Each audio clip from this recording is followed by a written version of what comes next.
আসসালামু আলাইকুম রহমতুল্লাহ। আজ থেকে প্রায় 6500 বছর আগের ঘটনা। নূহ আলাইহিস সালামের যুগের মহাপ্লাবনের পর আল্লাহ তাআলা পৃথিবীতে এমন একটি কওম সৃষ্টি করেছিলেন যাদের মতো দীর্ঘাদেহী আর ক্ষমতাধর কওম না পৃথিবীতে কখনো ছিল, না ভবিষ্যতে কখনো হবে। কথা হচ্ছে আদ জাতির সম্পর্কে।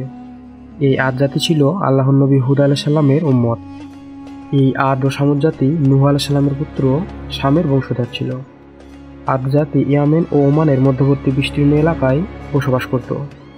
এই জাতির কাজ ছিল 40 হাত পর্যন্ত লম্বা। তারা সহজে বুড়ো হয়ে যেত না। তারা ছিল শক্তি দাম্ভিকতায় চূর্ণ। এই কওমের এক একজন লোকের ক্ষমতা অন্য কওমের 90 জন লোকের ক্ষমতার সমান ছিল। এদের আয়ু ছিল 7 থেকে 800 বছর। তারা পাহাড় কেটে সুউচ্চ বিলাসবহুল প্রাসাদ নির্মাণ করেছিল। এক পর্যায়ে তারা ক্ষমতার দাম্ভিকতায় আল্লাহ তাআলাকে ভুলে গেল, শুরু করে দিল মূর্তি পূজা। আল্লাহ তাআলা তাদেরকে সঠিক পথ দেখানোর জন্য তাদের মধ্যে হুদ আলাইহিস সালামকে নবী হিসাবে প্রেরণ করলেন।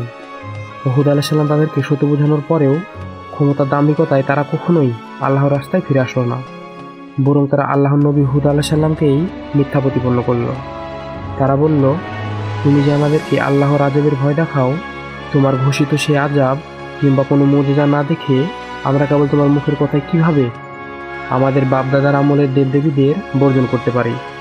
বরং আমরা সন্দেহ করছি যে আমাদের দেবতাদের নিন্দা করার কারণেই তাদের অভিশাপে তোমার মস্তিষ্ক বিকৃত হয়ে তুমি উম্মাদের মতো কথাবার্তা বলছো। হুদ আলাইহিস সালাম তখন এই কথার প্রচণ্ড বিরোধিতা করে বললেন, আমাকে যে সত্য পৌঁছানোর দায়িত্ব আল্লাহ পাক দিয়েছেন, আমি সেই সত্য তোমাদের নিকট পৌঁছে দিয়েছি।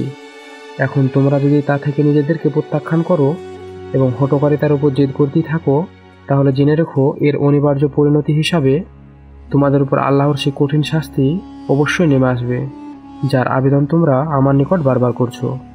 অতএব তোমরা সাবধান হও, তওবা করে আল্লাহর রাস্তায় ফিরে এসো। কিন্তু হতভাগার দল হুদ আলাইহিস সালামের কোনো কথাই তো কর্ণপাত করলই না, বরং তারা এখানে থেমেও থাকলো না। তারা হুদ আলাইহিস সালামকে বলল, আমাদের চেয়ে শক্তিধর এই পৃথিবীতে আর কে আছে বলো? যদি তোমার ক্ষমতা থাকে তাহলে আল্লাহর আযাব নিয়ে এসো। ফলে এই কথা তাদের উপরে আল্লাহর গজব অবশ্যম্ভাবী হয়ে উঠল। প্রাথমিক গজব হিসাবে আদ জাতির উপর উপর্যুপরি 3 বছর বৃষ্টিপাত বন্ধ থাকে। তাদের শস্য ক্ষেতসমূহ শুষ্ক বালুকাময় মরুভূমিতে পরিণত হলো। বাগবাগিচাগুলো জ্বলে পুড়ে ছারখার হয়ে গেল। কিন্তু এরপরেও তারা শিরক ও মূর্তি পূজা ত্যাগ করেনি। অবশেষে তারা এক পর্যায়ে বাধ্য হয়ে আল্লাহর কাছে বৃষ্টি প্রার্থনা করল। তখন আসমানে সাদা, কালো ও লাল মেঘ দেখা গেল এবং গায়েবী আওয়াজ আসলো যে তোমরা কোনটি পছন্দ করো। লোকেরা কালো মেঘকে কামনা করল। তখন কালো মেঘ এলো। লোকেরা তাকে স্বাগত জানিয়ে বলল, এটি আমাদের বৃষ্টি দেবে। জবাবে তাদের নবী হুদ আলাইহিস সালাম বললেন, এটা হলো সেই আযাব যা তোমরা তাড়াতাড়ি করে চেয়েছিলে। আল্লাহ তাআলা তখন হুদ আলাইহিস সালামকে তিনার কিছু মুষ্টিমেয় সাথীদের নিয়ে সেই স্থান ত্যাগ করার নির্দেশ দিলেন। অবশেষে পরদিন ভোরে আল্লাহর চূড়ান্ত গজব নেমে আসলো। 7 রাত্রি ও 8 দিন ব্যাপী অনবরত ঝড় তুফান বইতে থাকলো। মেঘের বিকট গর্জন ও বজ্রাঘাতে ঘরবাড়ি সব ধসে ধসে পড়তে লাগলো। প্রবল ঘূর্ণিঝড়ে গাছপালাগুলো সব উপড়ে ফেলে দিল। মানুষসহ সমস্ত জীবজন্তু শূন্যে উত্থিত হয়ে সজোরে জমিনে পতিত হতে থাকলো। আর এভাবে ইতিহাসের সবচেয়ে শক্তিশালী ও বিশাল দেহের অধিকারী আদ জাতি পৃথিবী থেকে সম্পূর্ণরূপে ধ্বংস ও নিশ্চিহ্ন হয়ে গেল। এই ছিল আজকের ভিডিও। ভালো লাগলে একটি লাইক দিয়ে চ্যানেলটি সাবস্ক্রাইব করে দিবেন। আসসালামু আলাইকুম রহমতুল্লাহ। ধন্যবাদ।